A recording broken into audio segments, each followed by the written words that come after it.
मनुष्य मानकर सबुठारु बड़ आभूषण है उत्तम व्यवहार।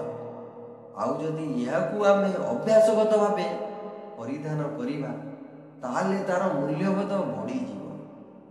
यह ही मूल्यबोध द्वारा आमे आम निजको निश्चय सौभाग्यशाली करिपार।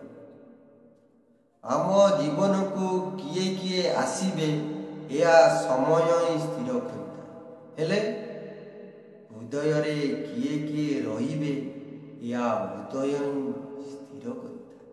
किंतु जीवन रे किए किए आमको तांको हृदय रे रखिबे आम व्यवहार ही स्थिर करिता।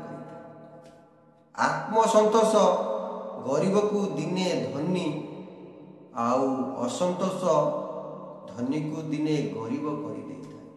कहीं ना समय पशुपाली रे दिने ना दिने परिवर्तन होता। इच्छा मनुष्य को शांति रे बंचिबा को देई न था कि मनुष्य तार इच्छा को मारिबा को देई न था।